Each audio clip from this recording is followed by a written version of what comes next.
You're listening to the Show We Go Baseball podcast.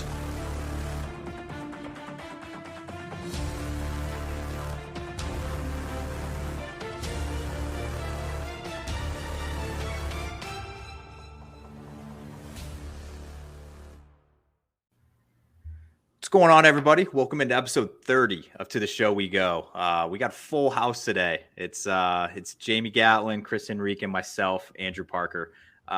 If you haven't got a chance to check out some of our most recent episodes, we've had Roman Anthony, Grant Gambrell, a few other guys before that. Definitely go back and check those out. Obviously, Roman Anthony comes as advertised, top prospect in the Sox system. So go check that one out if you get a chance. Today, I don't know the official title here, but I'm going to just say that it is, I think you're number 6 of the 30 episodes we've done that is a media member. I think that's accurate. We have Gary Sheffield Jr. Now, Gary, with the baseball season kind of coming to close and the off season here, I guess, how has your off season been treating you for baseball related things? And I guess, what have you really been up to since the World Series ended? Well, I mean, you guys are Red Sox fans, right? Yep. That is correct. Yeah, so you guys are watching us get tortured by Brian Cashman right now. I mean, that's essentially what he's doing. He's showing up, and it's funny because every year it almost feels like, okay, the Yankees, they're like the bullied kid on the yard. Like, how many times are they going to lose and just snap and just say we're the Yankees and just start spending like crazy, like outbid on Ohtani, go trade for Juan Soto, bring in Cody Bellinger. You're almost like waiting for the Yankees to snap. And then what's funny about it is they came into this offseason, and I always feel like the moment is now that they're going to snap. And Brian Cashman instead basically gaslights the entire fan base by saying, yeah, I mean, we were pretty good last year. And you guys are Red Sox fans, and we both know, everyone here knows, the Yankees and Red Sox didn't have seasons anywhere close to what they wanted. It's just what it was. And whether or not whoever you want to blame, it really is kind of irrelevant. All that matters is that the output is not good. And when you're a team like the Red Sox, who have won 4 World Series since 2004, I mean, they're an organization that cares about winning. If they don't do that, it's a failure. The Yankees are the same way. We haven't come close to winning since 2009. And he came in and basically says, yeah, we were pretty good. We were in 4th place last year. So nothing good happened. And that was disappointing for me. So yeah, I'm being tortured right now. I'm just like hoping that like Yamamoto comes to New York, something. Like, I'm just grasping at straws at this point. Was I know what you're referring to is from the GM meetings with Cashman, kind of getting quoted about I feel like every day that there was something going on, he was saying something ridiculous. But so coming out of the GM meetings, are you less confident? Would you say you're less confident in the direction, or are you just like, who knows what's going to happen at this point? Oh, I'm most definitely less confident. And I don't know if like Brian Cashman's trying to be like big brain and essentially like pretend to gaslight us and say we're not planning on doing much, and then basically going out and winning bidding wars. Like, he just doesn't want to tell people that they're going Super Saiyan. But if history means anything, the Yankees are going to do absolutely nothing. That's just what the Yankees have done. And they almost just go half-baked. I mean, our own broadcast crew, and Michael Kay, obviously, he's the most famous name who covers the Yankees. Last year, he's like, all right, well, we got Rodon. And you have to imagine this is not their only move. They're not done yet. And sure enough, they were done. So it just kind of goes to show you that no one has a clue the direction of this franchise. And you've got people in our front office like Brian Cashman saying, we're not that into analytics. And anyone, I don't know if we can curse on this show. You're allowed, yes. Crock of shit. It's to say that the Yankees are not indulged in analytics. Anyone, and this includes Red Sox fans, knows when they play the Yankees, we are indulged in analytics. We are like the most analytics-driven, just lack of feel organization. We're almost like the Los Angeles Lakers of like 2011. Like, that's the way we feel. So I'm hoping that changes, but like I said earlier, I have no reason to believe it's going to change, and I'm just hoping for the best. Yeah, because you tweeted today, the day is November 10th, and never forget that Juan Soto will be a New York Yankee.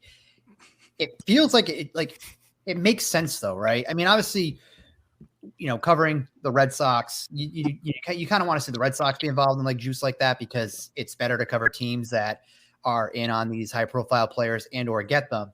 But I feel like that's a move that New York has to make. A Juan Soto is something that, again, New York, you're going to find headlines. You're going to find a way to, to hype up the fans. But I feel like that's something to your point, to get the fan to believe that the New York Yankees are kind of changing the way and going back to doing business. Yeah, it's funny that you say that, because I hope people don't take me serious when I actually think that Juan Soto is coming to the Yankees. I completely agree with you. Juan Soto has to come to New York. And of course, this is all predicated on whether or not the Padres are serious. AJ Preller with San Diego is being serious and genuine that he's willing to trade Juan Soto, because a lot of owners, I mean, we saw it in Shohei Ohtani. We were like, okay, they just don't want to be the owner that trades Ohtani. And I understand that. They probably feel the same way about Juan Soto, because Juan Soto is the best player for the Padres. So for me, yes, that Juan Soto has to become a Yankee. It's just like the no-brainer move. It would be amazing for the Red Sox as well, but especially given with what happened with Mookie Betts. But if I'm talking about Juan Soto, I'm pretty much just tweeting out of delusion. Like I have no reason to believe that the home run move will happen, because the home run move was Bryce Harper not too long ago. That was an obvious move. I mean, I literally had his dad DMing me on Instagram saying, hey, yeah, we haven't heard anything. Have you heard anything? His father is asking me, a media person, right? I'm just wandering around in the media, asking me if I can essentially like extend an olive branch to the Yankees and see what's going on about why they haven't called his son. Now, this is someone who clearly wants to be a New York Yankee, whether or not he's going to force his way there or not. But it kind of goes to show you the home run move we didn't even call. So now that Juan Soto is available, yeah, like to Chris's point, it is the perfect fit. He's a starting left fielder for the next decade. He's going to be a future Hall of Famer.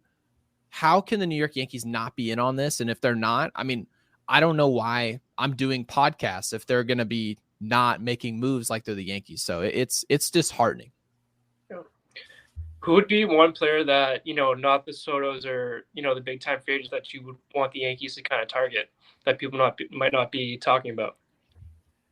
It's probably just going to be someone who's left-handed and can get locked in at season's end, because ultimately the last time the New York Yankees were really relevant was in 2017. And I remember that run like it was yesterday, because it's the last time I had any happiness when it came to the Yankees. But Raul Ibanez was huge off the bench for the New York Yankees. And just having that type of at-bat that they can trust in the postseason. I know that's a guy who's going to be pinch hitting, but a bat maybe like Jock Peterson, somebody who can adapt. Like, obviously, they don't have to change their game to Yankee Stadium. Yankee Stadium is pretty much built for players like that. Now, Jock Peterson's obviously not a sexy pickup.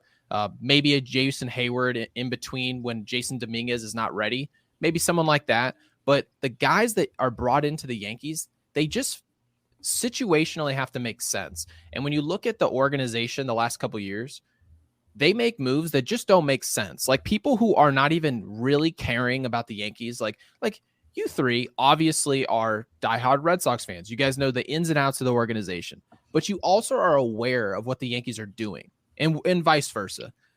You guys can watch our moves like Josh Donaldson, and I could have asked one of you guys, hey, what do you think of Donaldson? You'd be like, I'm glad they made that pickup because he sucks. That's essentially like how it is. So if it comes down to the Yankees making a move, whether it's a sexy pickup or not, it's got to just situationally fit. It just has to.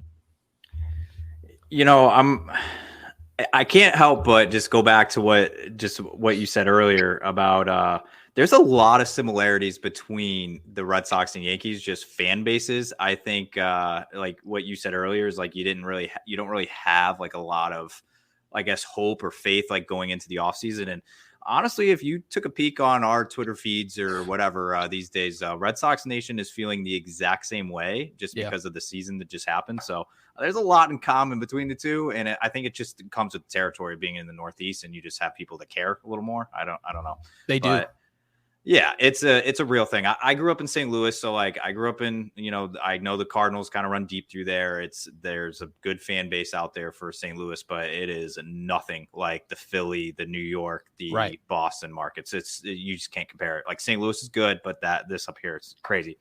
I did have a different question for you, kind of like going off a different topic here. Mm-hmm. We had the luxury of covering the AAA team for the Red Sox, Worcester, this past year, so we were like kind of got to be around the team. In the clubhouse, just doing our thing out there. We had a front row seat actually at quite a few Yankees prospects when Scranton came to town, because it seems like they were in town every other week.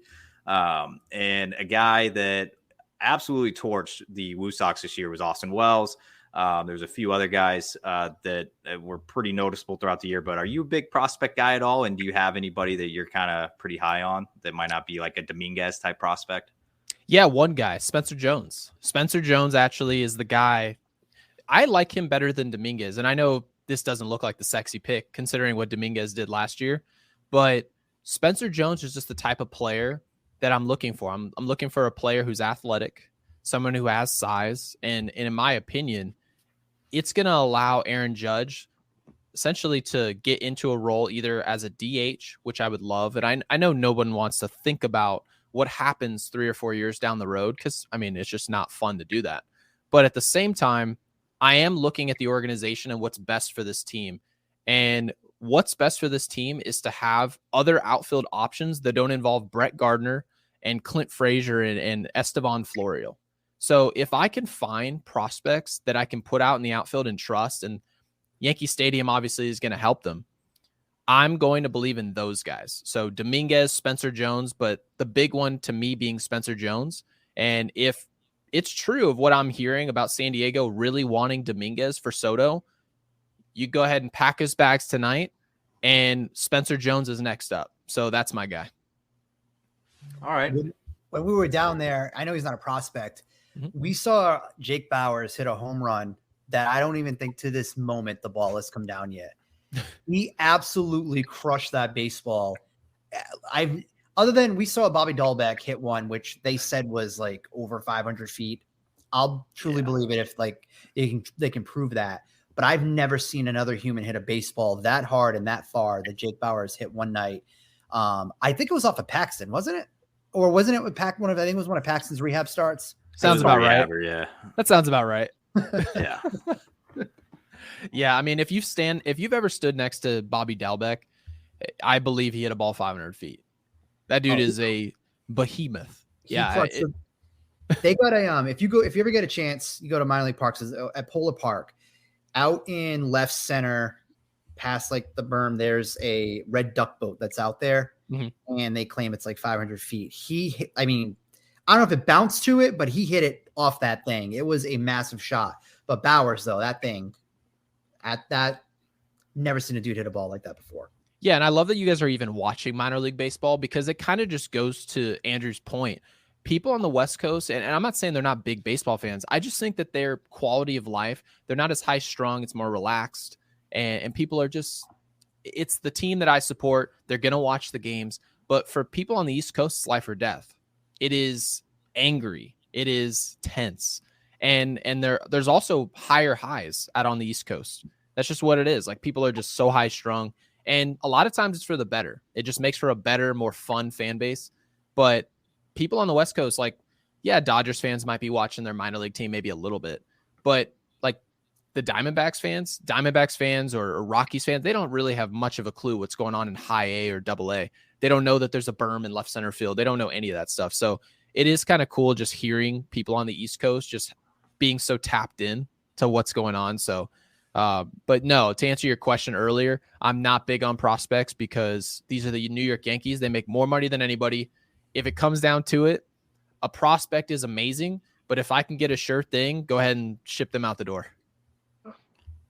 It is quite interesting to like see the different like sides of it, because I think we agree with you in a sense where it's like we've seen it with Dombrowski, like where he kind of had that philosophy where he was just like, you know, it's nice to have a farm system, but guess what? I can get Craig Kimbrell and Chris Sale and win a World Series with these guys. And then you have Chaim Bloom that I think maybe traded like 2-3 prospects the entire time he was here. He did not trade a lick of guys in the system, right. which is fine. It's a different way of going about it, but it's not the winning strategy, as you can see. So it is very interesting to see the big difference between like, okay, like that's the Yankees, that's the Red Sox, the Dodgers. Like they need to have a team that field, but then you have like the same. I'll say the Cardinals too. They're a little homegrown out there, so yeah, it's like you have the Cardinals who are very frugal with their cash. So I don't know. It's like some organizations though, and I will actually, believe it or not, I might surprise you guys. The Red Sox are one of those organizations where I do actually believe that as long as the fans have an understanding of what the path is. So let's just say this upcoming season. Let's say this last year, they said, okay, this is going to be our rebuilding year. We're not going for it. We're basically betting on our young guys. And then next year, we're going to go after it. The Red Sox fans actually, just in terms of how they've gotten their success the past 15 years, they're willing to wait a year or two. As long as we're going to strike in a couple of years, they're still built a little bit different than New York. New York is about 2024, right this second. And if the Yankees are not good this upcoming year, and you could tell Yankees fans, I kid you not, you will be terrible in 2024. You're going to win 73 games, but you have the actual potential to make a World Series the following year. Yankees fans would be like, hell no, absolutely not. And that's the way that we're built. And I know it very much could be to our detriment. And you guys know it. But at the same time, the Yankees are a product that needs to be successful now, always. It does not matter like really what's going on. If the Yankees are not good right now for tomorrow, trying to be good in a year, it's a failure. So I do think Red Sox fans should be disappointed with like how things are going. But at the same time, as long as they know what the process actually is, and I don't think they know what that is right now, it'll work as long as they know. So right now the Yankees are kind of in between. We don't know what they're feeling, what they're planning on doing. They can go get Yamamoto, Cody Bellinger, and trade for Soto, or they can literally sign like Jason Hayward or maybe a Kevin Kiermaier and maybe an arm like a Marcus Stroman, and then call it an offseason. So we just don't know what's happening. Back in September, I think it was like the day that Bloom got fired, maybe the day after, stirred the pot a little bit, where Verdugo's name came up initially, connected to the Yankees. There was the conversations between the two teams about Clark Schmidt. Now that's starting to pick up a little bit more steam again. Verdugo may not be actively being shot by the Sox. The Yankees are clearly interested in Alex Verdugo. Now Gleyber Torres' name has been thrown in the mix there. Wouldn't be a 1-for-1. It'd be multiplayer deal, more so probably going to New York versus the flip side. What's your opinion on Verdugo? Is he someone that's a good fit for New York? I think his swing would be perfect for the ballpark. Okay. I think from a fan perspective, I think you guys would embrace him. I think the same exact way he was here in Boston. He kind of got the shit end of the stick at the beginning of it. When you're the centerpiece of the Mookie Betts deal, I don't care who you are and what your skill level is, you're going to be compared to Mookie Betts. I didn't do that to him because it's not the same player. I'd love to see him here longer, to be honest with you. I'm a Doogie. I'm a fan of Doogie and how he goes about, but it's clear there's going to be a change of scenery. Let's say this happens and there's that swap. Is he a good fit for New York? And what's your thoughts on maybe Torres being part of that? He's a pretty good fit for New York. And I'll admit, depending on what else was happening in the organization, like if they had an all-star infield and things were just running smooth, you could easily argue that Verdugo is the type of hitter, just in terms of his philosophy. He's a hitter who makes great adjustments. Obviously, you guys know he's very clutch. He's a very good at bat late in games. So that's good. That's something that the Yankees are interested in, especially with DJ LeMahieu taking such steps back in that regard. He's just not the same player. But I'm not after good. That's where my issue is on Verdugo. I think this helps the Red Sox more than it helps the Yankees, in my opinion. And it allows for the ceiling of the Yankees essentially to just be stagnant. And that's not what I want. In my opinion, you bring a Verdugo on, I pretty much know the Yankees are going to put him in left field. That's just like kind of my feeling. And him being in left field means that Juan Soto is not. And that's not what I want. I want the ceiling to be high in New York. I don't insist on winning. That's just not my thing. But if you don't go get the players necessary to where we come into opening day and Yankees fans believe we've built a team that can actually win the World Series. If you've done that, it's successful. Obviously, it's a failure once we've lost. But you can't bring in Alex Verdugo, help the Red Sox alleviate their pitching issues, which they don't have an ace. They have pitching issues. There's no reason to help a rival and then not help yourself unless if you're going to trade with the Red Sox, it needs to be like highway robbery. Like you're bringing in such an asset that they're not interested in paying him, whatever that situation is. But in my opinion, you're just helping them and kind of helping yourself, but lowering your ceiling. So I agree with you, Chris, that Verdugo's a good fit. I really do. But given the lack of depth in terms of star power and the rest of the organization in terms of that lineup, I just think it makes them so like just marginally better that I don't even pull the trigger on it. Unless Jamie, you got something? Because mine's kind of like a non-baseball one, like switching up a little bit. Okay, I was going to follow up on one thing that he said, and then I was going to dive into the next topic here. It was kind of funny. I just kept thinking that you were you said something earlier about how if they were clear with expectations in Boston that fans would get it. Me and Chris sat in winter weekend for the Red Sox this past year, and Chaim Bloom was introduced on the stage and was absolutely berated with boos. He got booed off. Oh, really? Wow. Him and John Henry both got booed off the stage. It was incredible. I've never seen any. It was like awkward for us just sitting there. We're like, holy cow! People hated that guy. Wow. As this, I don't know. It's like what you said. It's like if he was a little more clear instead of being up there saying, "Oh yeah, we're going to build a winner," blah blah blah, may have been different. But all right, we're going to dive into a new topic here. I want to know, when did you – so you have a YouTube channel now devoted to your golf game. Yeah. 2 golfers with baseball swings, shot tracers, and cameras. I like that. When did golf start for you? Well, so as soon as my dad retired, he started to golf. He obviously growing up, I mean, he's hanging out a bunch of cool people that, some of which I meet and some of them I don't. But he really became really good friends with Michael Jordan over the years. And Michael always tried to get my dad into golf, and he never wanted to get into golf. I don't know why. I think he maybe caught into the myth that it affects your baseball swing. It doesn't. It might have affected Aaron Hicks' baseball swing, but that's pretty much about it. And he didn't want to get into it. But once he retired, he didn't have anything to do. I don't think people really think about that now, okay, Gary Sheffield, he's 40. He's considered old in baseball terms, but he's still a young guy. He's got nothing to do. So now it's like, what do I do? He gets into golf. Well, he's been berating me for the past 8 years about getting into golf. And finally I gave in, got into the game of golf. And over the years, I've been playing for probably about a decade now, but I'm actually better than my dad at golf at this point. And so now what I realize is that, okay, obviously we have connections. We can bring some professional baseball players, whether it's today or some retired guys. I think what we should do is baseball players love golf. They're usually pretty decent at it. They have a pretty good baseline. We can bring professional athletes to come play with us and almost do like a Bob Does Sports version of a baseball golf podcast. We essentially get to sit down with people for 4 hours. You don't have to rush any questions, anything like that. But if someone wants to see what it's like to go play a golf round with, say, a Cody Bellinger, you can get that opportunity on our golf show. So I figured we haven't seen anything like that yet.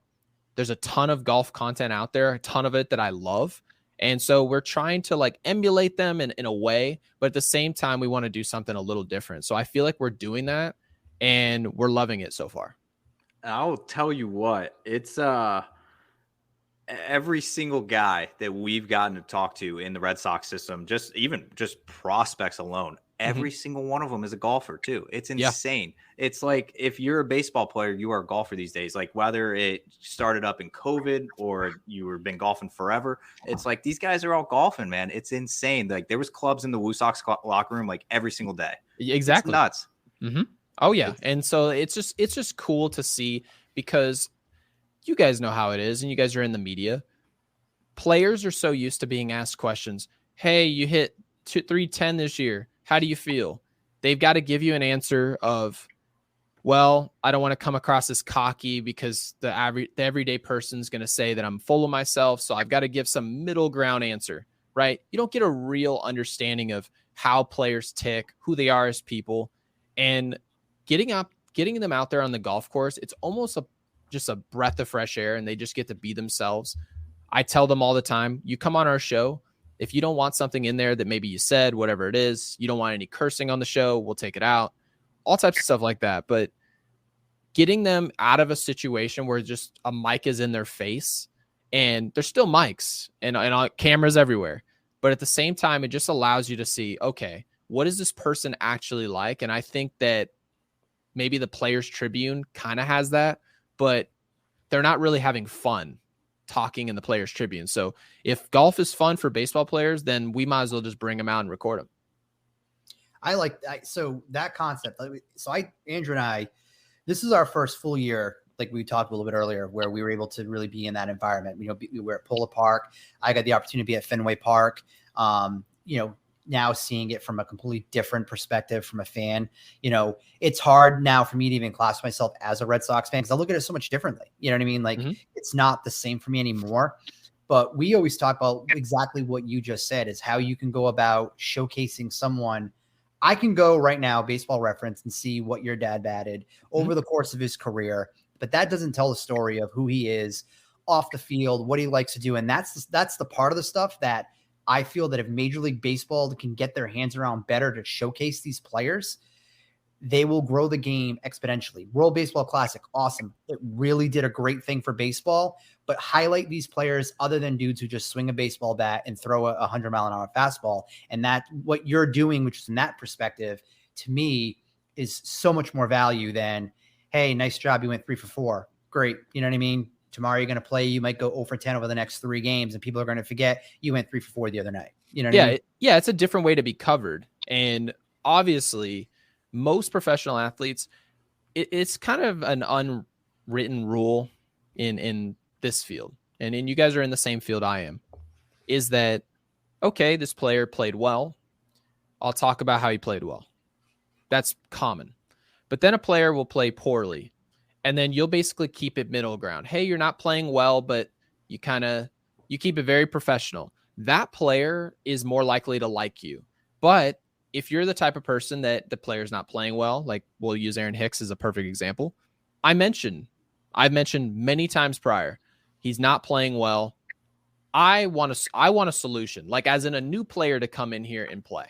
Okay. Now that player immediately is off the list in terms of like coming back and helping me grow whatever it is I'm trying to grow. If you're trying to be John Heyman, if you're trying to be whoever, they're not going to help you because you're going that route. So in my opinion, it's so transactional, that relationship between media and player, that I was almost uncomfortable with that transaction. And I wanted to step out of it because it almost seems like a pretend it's better than what it is to get more traction in the field.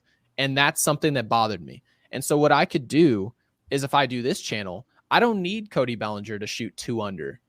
All I need him to do is just be Cody Bellinger, be the person that who he is. And obviously I went to high school with him, so I know how he is, but most people don't. And I know him to be a super cool dude. He's just a bro is the best way I could describe it. He's exactly, if you were on a bachelor trip with your buddies and you were playing golf in, like, I don't know, Sedona, and you guys are like looking at, like, you guys are just having a good time, having drinks, and you and your buddies are like, all right, cheers, whatever. Cody Bellinger is the type of guy who would just be able to hang out with you and your guys. Doesn't need to be out at a club. He doesn't need to do any of that stuff. This dude's on Fortnite and golfing with his buddies. And obviously he has a family now. So, but that's something that fans just don't know. Like, they don't think about that type of stuff. And so when you can have that, I don't see it anywhere else. So I figured if I'm bringing something that nobody else has, I mean, it's kind of, it's either going to explode or it's just going to, I mean, it's going to explode in my opinion, but I just love what we're doing. And even if it doesn't really work out, I'm happy with what we're doing because it's not transactional. We're just having a good time. Who's been the best guy on and who's surprised you the most with their golf? Wait, what was that? Who's been the best player that you've had on your show, and who's surprised you the most with their golf game? Believe it or not, so I don't know if you guys know this guy. His name is Danny Mendick. He played for the Mets this past year. This dude, right? yes, a few years back. Yep. This guy, unbelievable golf game, unreal. So he's actually our first guest because we haven't had any guests yet. We're just starting to implement that in. We brought in DJ Peterson, who was a first-round draft pick with the Seattle Mariners. So him and Danny Mendick were actually partnered up. And so he came out, and I said, hey, DJ, do you have anyone in mind? He goes, yeah, got my buddy Danny. We're locking it in. I said, oh, that quick? Okay. Now, I've heard of Danny Mendick. I know who that is. But when he showed up, this dude is my size. I'm like 5'10", $165. This dude from 285 yards out just hits a 2-iron. First off, most people don't even own a 2-iron. 285, he sticks to like 5 feet. And that's just something that people aren't used to seeing. They're not used to seeing him not dealing with the pressures of performing in baseball and just being able to enjoy himself with still like a healthy, we're betting money on all these rounds. So it's just a healthy competition. And of course, all the cart commentary has been hilarious, obviously, while I've been editing it. So it's just a good time. And he's definitely the person that's like surprised me most between him and DJ. But we've definitely got some great guests that I guess I'm not allowed to disclose. Where's your favorite golf? If you could pick like one course. What was that? Where's your favorite place to golf? If you could pick one course or one place to go. Oh man, I would probably say TPC Stadium course. It's unaffordable, completely unaffordable. I don't know what happened to golf in 2020 when COVID happened. Dude, when I tell you everyone is into the game of golf, everybody is into the game of golf. That's just what it is. And a round at TPC Scottsdale used to be completely outrageous. It was like about $300. And don't get me wrong, rarely ever am I going to spend $300 on a round of golf. To play TPC Stadium as we speak, like if I wanted a tee time tomorrow morning at 9 a.m., that thing is $650. Whew. Never going to happen. And of course, now that I'm married, it's surely to never happen. So unfortunate, but we'll see what happens with this YouTube show. Because if it really takes off, I guess we'll write it off on taxes. Yeah. You're not kidding, by the way. Golf has absolutely exploded. I even found myself waking up at 3 a.m. to watch the Ryder Cup because it was over in Europe. So I was kind of just like, what happened to me? I used to not be like that, but it's amazing, man. And I don't know if you can give it away or not, but will you be heading towards Florida, Arizona, maybe more Florida for spring training time when all those guys are going to be golfing quite a bit? Yeah, so Florida, definitely Florida, and that was our plan. We actually have a couple cool collaborations that are going to be coming in down the road. Like we actually have a foursome. It's going to be myself, my partner, and then it'll be Ken Griffey Jr. and Grant Horvat. So we just have a couple people. Yeah, and of course. It's all about just like meeting people and getting an opportunity to collaborate, because when you do that, everyone always looks at podcasting and every field as a competition. And I don't see it that way. I really don't. And of course, me growing up and then becoming a Yankees fan and then growing a larger platform on Yankees Twitter, I've told people before, I don't like Yankees Twitter. I don't enjoy it. I don't enjoy most people in it because it's very high school. It's very much so that if Gary grows, then Talkin' Yanks is being taken away from, or Talkin' Yanks is growing and Gary's being taken away from. I don't see it that way. I see it in a world where everyone can eat because you're basically fighting for the scraps. That's just the way it is. There's so many eyeballs to go around that you don't need to take anyone's audience to grow. And so once I started to look at it like that and stop being so bitter about who's being successful, who's sinking or swimming, it's made it a lot easier to almost reach out and to make these people normal. Yeah, I don't know if you obviously you know who Grant Horvat is with him coming on, but he hopped on he just did a collaboration with the Barstool Golf guys, the Foreplay Pod. And I was listening to that episode, I think it was about a week or two ago, and he was kind of saying that he was just like, Grant's like model is just like, I don't see, he doesn't see that as competition of like, oh, well, Bob Does Sports is getting all these views or whatever. Like he wants to collab with them as much as possible, because that's both audiences all in one. And it's like you're gathering from two sides. So yeah, I think it's the way you have to go about it these days, especially with like you said, there's so many channels out there and there's so many eyeballs that can go around too. So yeah, people they just take it so serious. I mean, they'll legitimately think that, okay, well, I'm a Red Sox podcaster. The number one Red Sox podcaster in most people's eyes would be Carabas. And people will think that, okay, well, in order for me to be a Red Sox podcaster, I have to convince people to stop watching Jared and to start watching me. So they feel like their competition is Jared. They have to be better than him. And in my opinion, you don't. You can end up being bigger just by doing what you do. And people just don't see it that way. We haven't gotten to that place, and I probably blame social media for that. It's almost like this you versus us type of deal. But if people started looking at it that way, I think a lot more people would start podcasts and continue doing them rather than comparing views and quitting after like 6 episodes.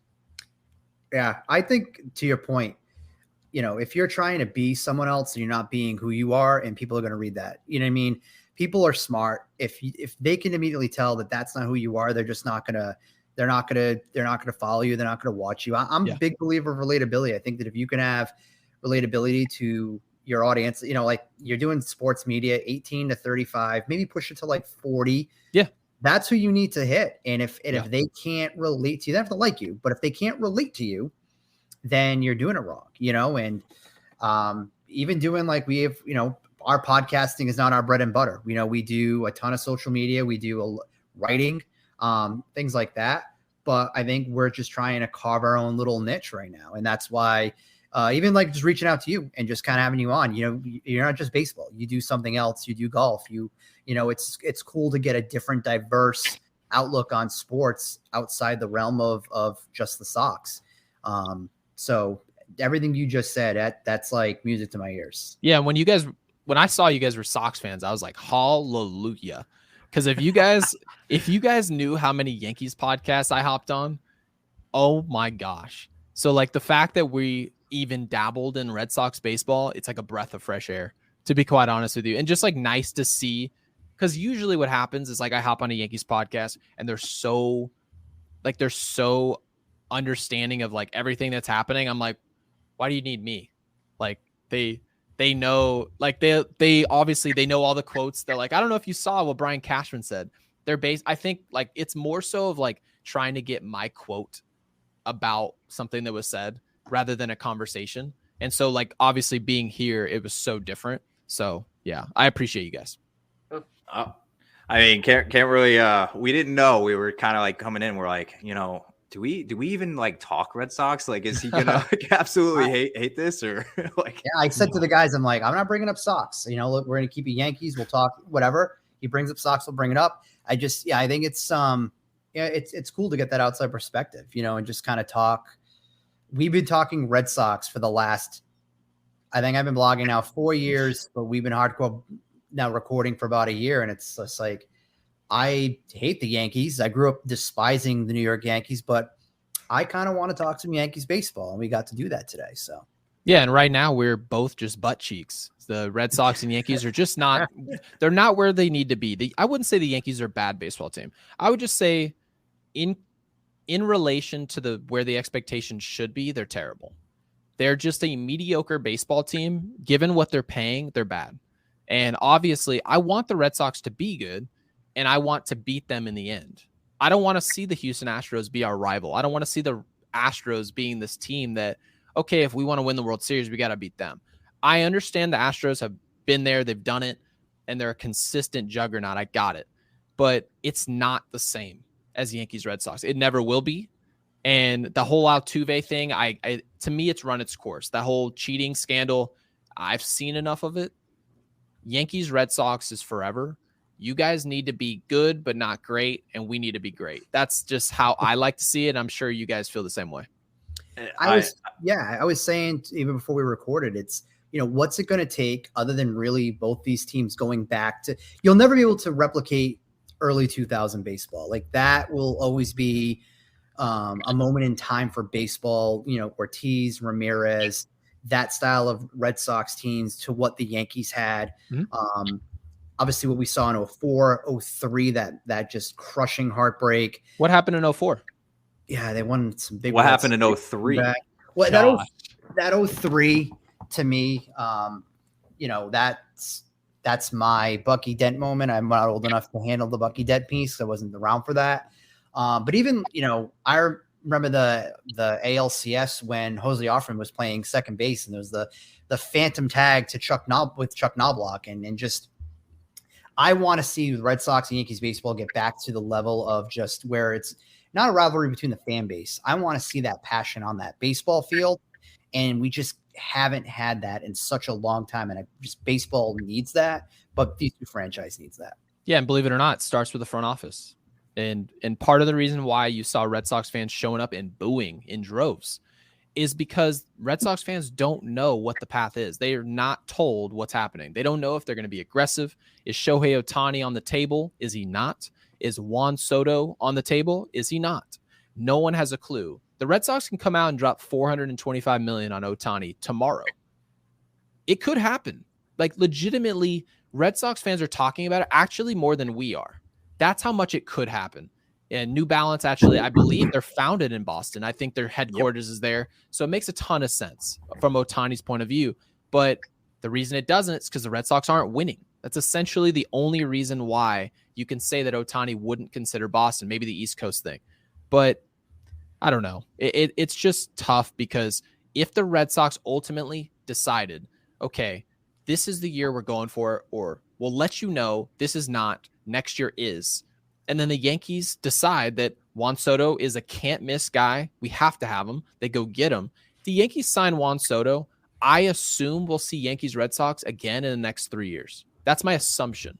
So the first step, I guess, is Juan Soto, and if that happens, phenomenal. If not, I guess I'll see you guys on the podcast next year where we're both talking about 80-win teams.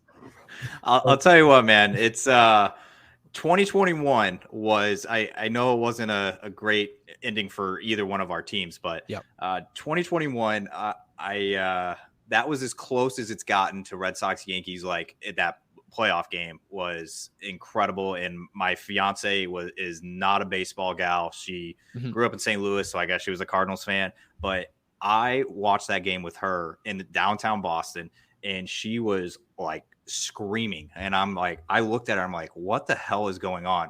Whenever the Yankees and Red Sox are playing that playoff game. And I'm just like, what on earth is coming out of her like mouth right now? I've never seen this with a sporting event. So I want that passion back. Like Chris said, like Red Sox Yankees brought that out of her, and just like the vibes of the bar I was at, it was absolutely insane. And I am ready for that to be back. All right. So you've given us a ton of your time, 42 minutes. Just want to empty the bench real quick. Jamie and Chris, do we have anything to end it on? I have one spin-off one. It's kind of, we've asked a couple prospect this, and we've got a lot of passionate responses. And since it's the holiday season for you, how early is too early to put up a Christmas tree and start the holiday music going? Day after Black Friday, in my opinion. That's the day. I'm a huge believer in the holiday spirit. And in my opinion, people who don't like the holiday spirit just don't like, I would probably say they just don't like the whole Christmas aspect. I love Christmas. And of course, like, I grew up in a Jewish family. I was an only child. So it was a lot of times my mom, she was a Southwest Airlines flight attendant. She'd be working on Christmas Day. So I would actually go by myself as like a 16, 17-year-old kid to like Chinese restaurants and just sit down by myself. And sometimes I'd go to like an outdoor mall and just walk around and look at the lights. And I love the holiday season. And now, of course, now that I'm married, I'll be able to like create tradition of my own. So for me, as soon as I love Black Friday, huge Black Friday shopper, like soon as Thanksgiving dinner's done, I'm like rushing out the door to go shopping. and then I'll come back and then try to put up a tree. So yeah, that's in my opinion, that's the perfect time.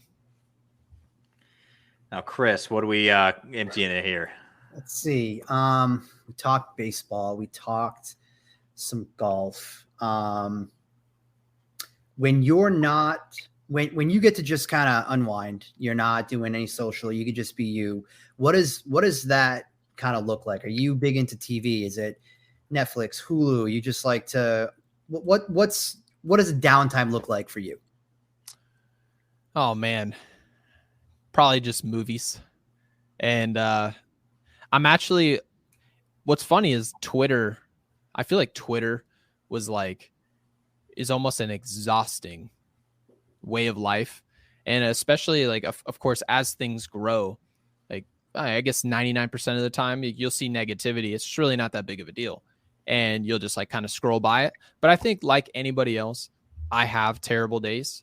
And a lot of times those terrible days, sometimes you'll have a bad day and you'll say, well, I'm just not going to get on social media. I'll go golf. I'll go see a movie at the theater, maybe go to Harkins, grab a popcorn, whatever it is. But sometimes you'll like stick around, like you'll hang around on social media and you're just like, you just feel terrible. So I'm actually getting much better now of kind of disassociating myself. Like sometimes I'll just disappear for like 4 days off Twitter and people will be like, where is this kid?